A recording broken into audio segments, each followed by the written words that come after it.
Le blob a atteint sa forme finale, je vais le découvrir. Oh, il est sorti de sa boîte! Vous voyez ce blob là, on va essayer de l'élever et de le faire devenir gigantesque. Vous savez, c'est ce petit organisme visqueux, un petit peu dégoûtant pour certains, et surtout qui grandit de taille tous les jours. Et bien le projet de cette vidéo, c'est de l'élever et de le faire devenir XXL. Le plus gros blob que j'ai jamais vu de ma vie en gros. On va partir d'une toute petite souche de deux espèces différentes, le blob Physarum et Badamia, et on va les faire grandir à fond. C'est parti. Ok, je lance la mise en place. Pour ça, boîte de pétri, agar-agar pour constituer la gélose sur laquelle ils vont grandir, et placement du minuscule blob Physarum polycéphalum et Badamia sur la gélose. On le porte à ébullition, donc on le met genre 1 minute. Waouh. Qu'est-ce que vous en pensez? Le mec c'est nourri que le jus d'orange. Ah, c'est le studio, je vis pas ici. Hein. Ça aussi c'est pas mal ça. Quand tu cuisines du poisson. C'était pour une expérience. Bon, on verra plus tard. C'est vraiment après que ça gélifie. C'est quand ça refroidit. Direction le frigo. Voilà. Allez, à toutes. Faut pas regarder l'intérieur de mon frigo. Là, ils sont en dormance, inactifs. Mais une seule goutte d'eau va leur permettre de se réveiller pour aller manger et donc commencer à grandir. Ça va être fascinant à observer. Ok, je place la petite goutte d'eau et quelques flocons d'avoine qui constitueront leur premier repas. C'est parti, on les laisse se réveiller.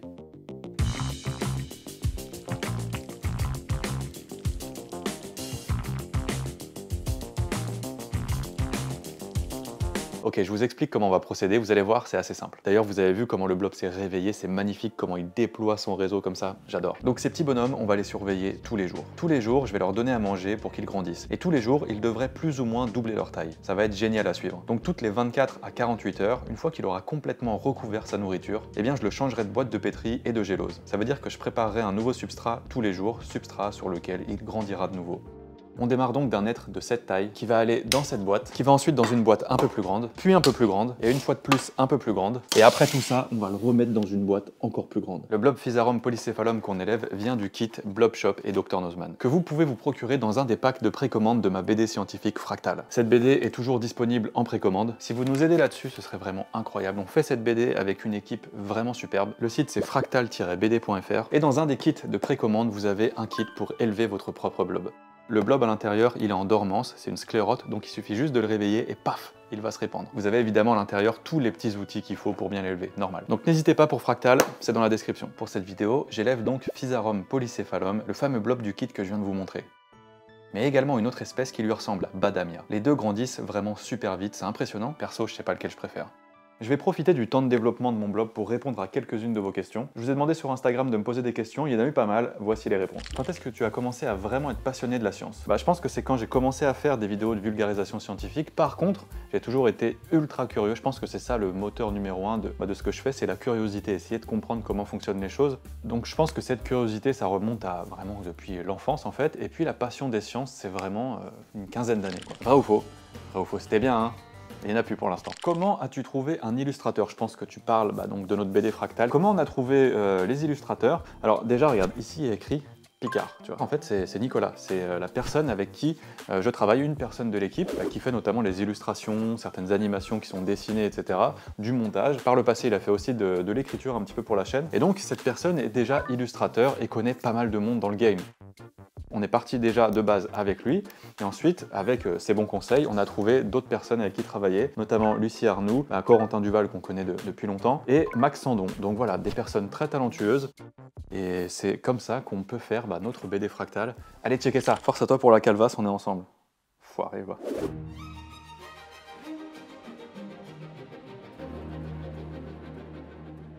Alors nos deux blobs ont vraiment bien grandi, on va tout simplement les découper, les contourer et les mettre sur une gélose un peu plus grande. C'est parti. Ok, alors je vais essayer de refaire la même forme dans la gélose fraîche. Hop, on enlève et on vient le placer. Et donc là, celui-là, on va le mettre en face. Je vais leur mettre un peu plus de flocons que la première fois. Alors c'est peut-être pas le même individu, peut-être qu'ils sont pas clones. Si c'est le cas, ils vont a priori pas fusionner, mais l'idée, ça va vraiment être d'avoir quelque chose de beaucoup plus gros que ça.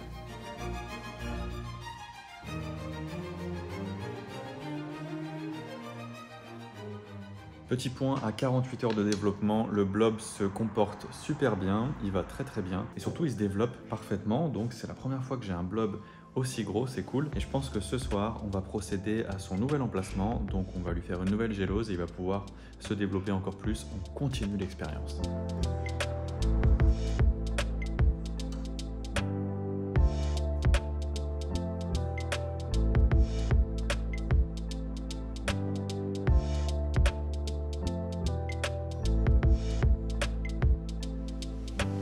Petit point sur le blob, nous sommes à 96 heures de développement. Ça fait trop stylé de dire 96 heures, mais en réalité, ça fait 4 jours. Voilà. Et il s'est passé plein de trucs intéressants. Déjà, regardez la taille qu'il a. Il est bien plus gros. Le blob avait démarré son développement dans une boîte de pétri de cette taille-là.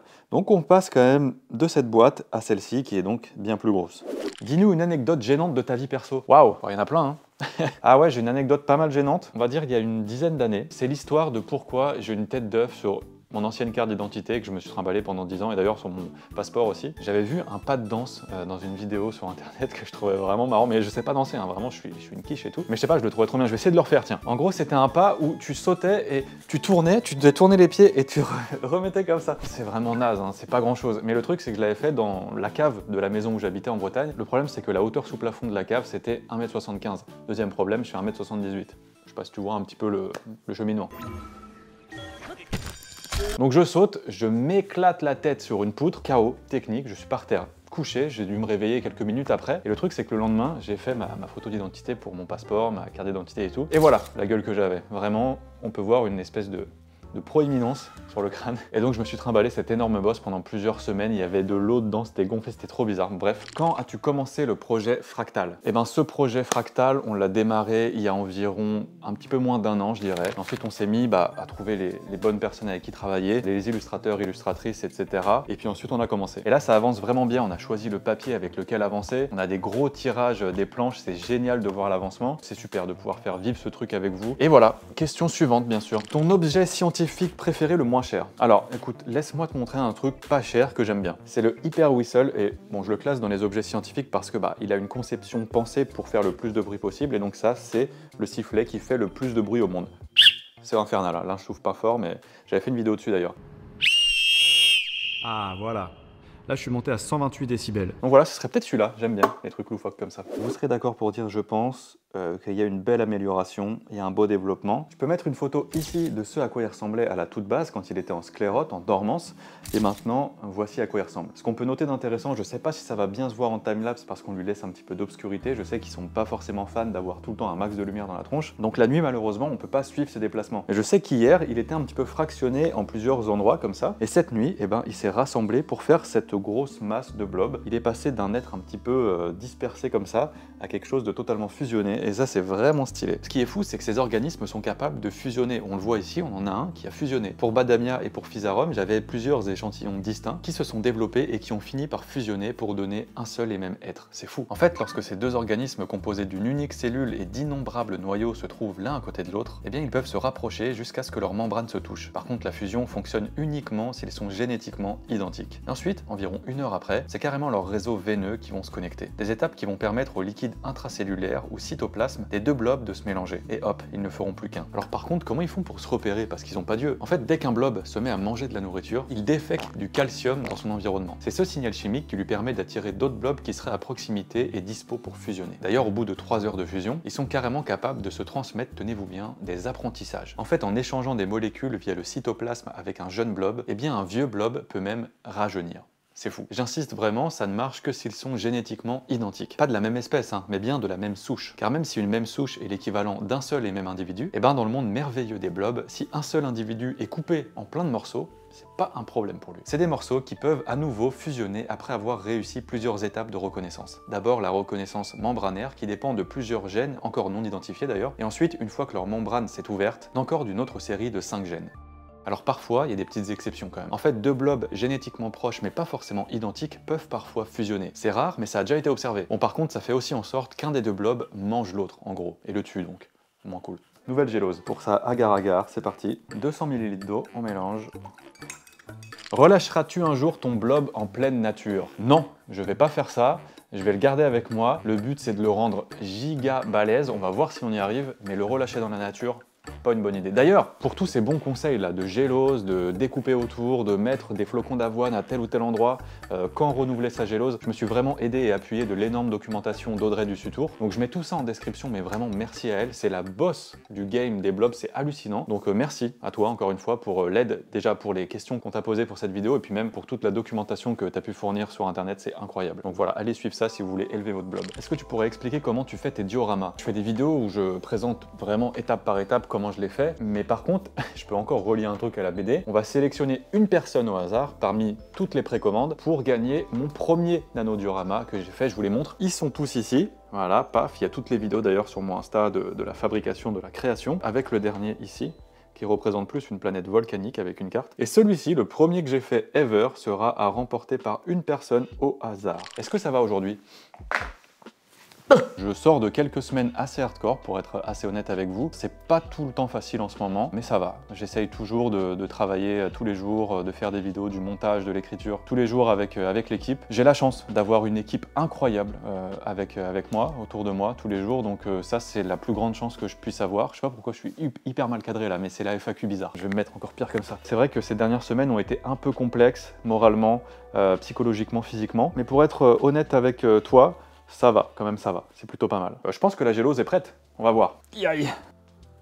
Elle l'est. Ok, donc maintenant je vais découper le blob, ce que j'élimine, je le mets là-dedans. On est quand même pas mal. Place au transfert, pas mal du tout ça. C'est pas grave si ça se déchire. Je rappelle que le blob peut se reformer.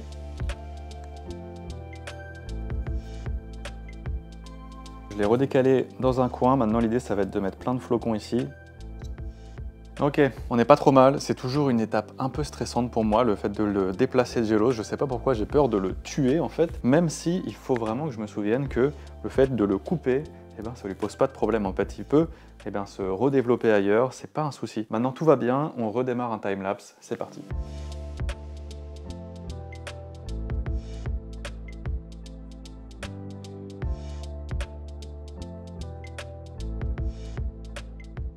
Comment tu sais tout ça? Tu parles de quoi? J'espère que tu parles pas de ce que tu sais, que je sais. Je sais pas de quoi il parle. Montre-nous tes talents de rider. Alors là, je peux pas, mais voici une petite compile de tous mes hauts faits de rail-dance.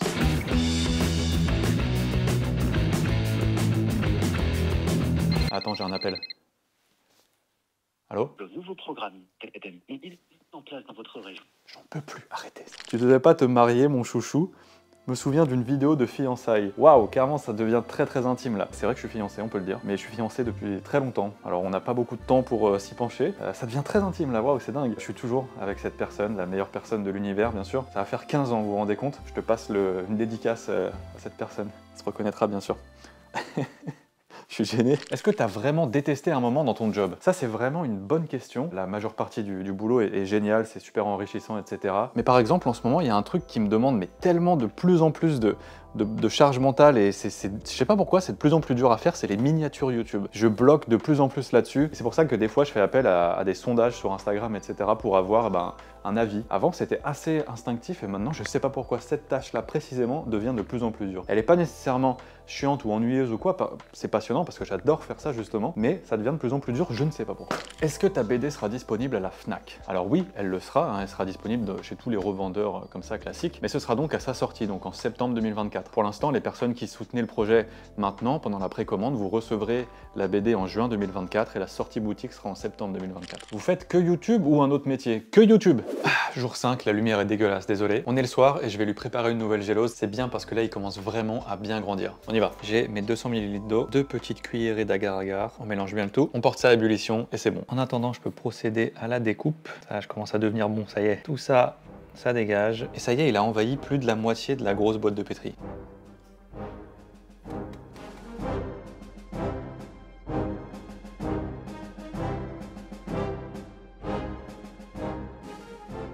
Comment t'es venu à l'esprit de créer une BD et pourquoi? À la base, j'étais pas hyper fan de l'idée de faire un livre, une BD, parce que je suis pas trop consommateur de ça. Mais en fait, je le suis de plus en plus. Donc là, c'était le bon moment en fait, tout simplement. Un piercing à l'oreille, ça tirait trop bien. Fun fact, j'ai l'oreille percée. Effectivement, cette oreille-là est percée. D'ailleurs, l'autre oreille avait été percée aussi. Et le fun fact dans l'histoire, c'est que c'est moi-même qui me l'ai su percer. Je sais pas pourquoi, au lycée, un soir, j'étais allé chez un bijoutier, j'avais acheté un diams en fait, voilà. Je sais pas pourquoi j'avais fait ça. Et je m'étais percé moi-même l'oreille, pas comme ça. J'y allais petit à petit comme ça me détruisait et à un moment donné, j'ai traversé quoi. Et du coup, j'ai l'oreille percée, c'est toujours percé. Est-ce qu'il y aura une boutique d'objets scientifiques? Là, tu touches à un de mes plus grands rêves peut-être, celle de créer un espace, un lieu de curiosité comme ça, physique, dans lequel vous pouvez vous rendre. C'est mon ultime but. Je pense que c'est ma forme finale. Tu vois, dans Dragon Ball, Cell, il a plusieurs formes. Et ben moi, c'est ma forme finale. La boutique où vous pouvez aller dedans, faire des expériences, des trucs bizarres, c'est mon but.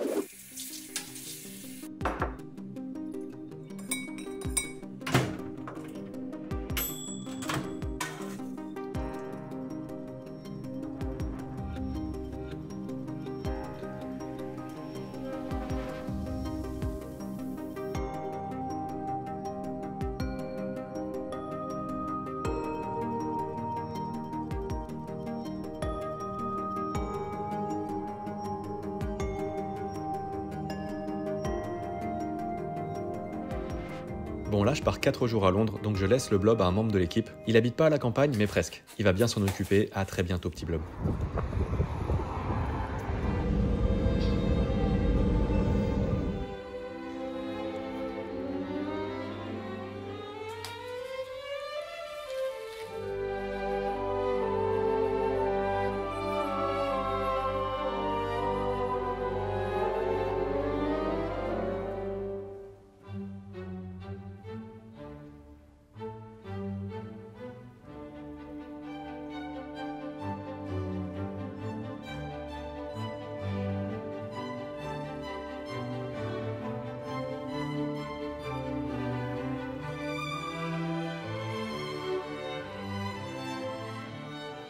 J'arrête le timelapse pour aujourd'hui. Regardez-moi ça, on en est à 15 jours de développement. Venez avec moi, c'est le plus gros blob que j'ai jamais vu de ma vie, c'est trop stylé. Regardez, il faut que j'enlève toute cette partie-là à gauche de la gélose, et donc on va procéder au changement, et peut-être que demain ou après-demain, ce sera le stade final de notre blob, et donc il remplira toute cette case, c'est ça le but. Hein. Est-ce que les fennecs, ils ont le bruit? Comment ça les fennecs? Tu te rappelles pas? Mais pourquoi tu balances ça? Sache que tout ce que tu diras là, il y a un monteur qui va l'entendre. Hein. Tu peux pas dire des trucs perso là. Attends, mais tu sais pas ce que c'est les fennecs? Mais si, c'était la commu à l'époque. On y va, bande de fennecs. Normalement, selon les conseils d'Audrey du Sutour, quand on se sépare de parties de blob comme ça, on est censé les mettre au congélateur pendant 24 heures. Et ensuite, on peut s'en séparer. Qu'est-ce que ça va faire de les mettre au congélateur? Ça va les kill. C'est- Ok, alors maintenant, on va essayer de... Hein. La connexion est parfaite. Mais c'est les flocons de Jim. Ouais. Mais il est au courant. Hein. Voilà où on en est à 15 jours de développement. Regardez, on dirait une pizza 4 fromages le truc. Donc là, j'espère que cette nuit va faire le taf et qu'il va se dédoubler un peu des deux côtés. Et peut-être qu'on aura la forme finale demain ou après-demain. Il va dormir. Timelapse. Bonne nuit, Bloby.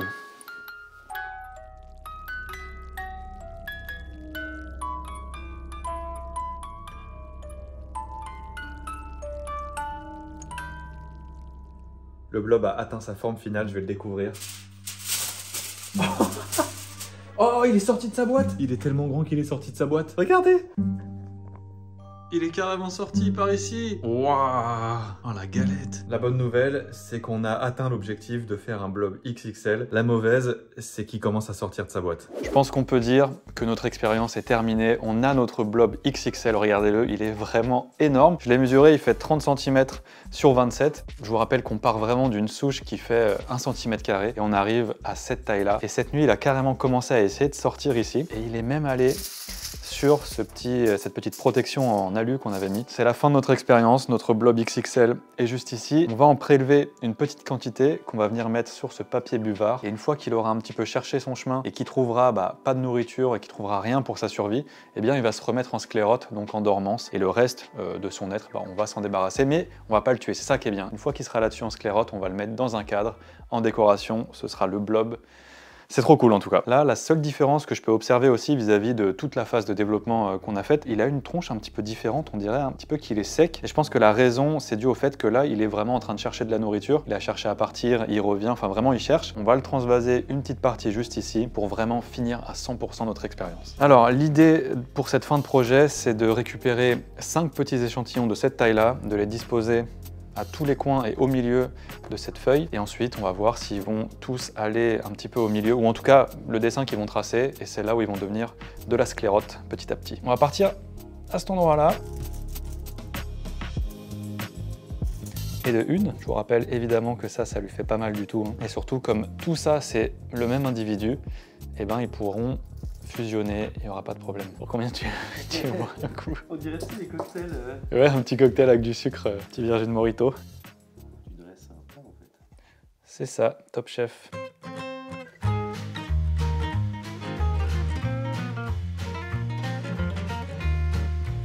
Et voilà. Vous vous rendez compte de ce que vous servez là? Maintenant, il n'y a plus qu'à attendre quelques jours, il va aller chercher de la nourriture et quand il va comprendre qu'il n'y a rien pour lui, eh ben, il va se mettre en dormance, en sclérote et on l'aura comme ça pour des années. Il ne sera pas mort, il sera vivant. Bon, malheureusement, on a créé des chips de blob, ça n'a pas très bien marché. Mais heureusement, parallèlement à ça, on en a lancé d'autres qui, eux, marchent très très bien. Je vous montre ça très bientôt sur Instagram quand ce sera terminé. Donc venez sur Instagram pour la suite.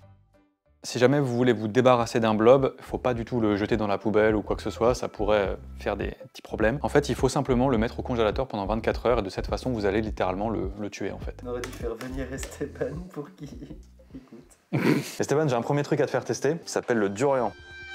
Il y a un petit arrière-goût un peu acide. Ah ouais, Un arrière-goût de poubelle. C'était vraiment trop bien d'élever ce blob et de le rendre vraiment gigantesque de cette taille-là. Je remercie une fois de plus Audrey du Sutour pour tous ses bons conseils. Encore une fois, allez checker les liens dans la description si vous voulez élever du blob. Il n'y a pas mieux comme conseil. Si vous avez un blob, n'hésitez pas à me l'envoyer sur Instagram, Twitter ou quoi, une petite photo, on peut comparer. En tout cas, je le redis, c'était passionnant de visualiser et de s'occuper de ce blob. J'espère que vous avez apprécié. Moi, je vous dis à très bientôt, à la prochaine, car comme d'habitude, la science n'attend pas. Salut!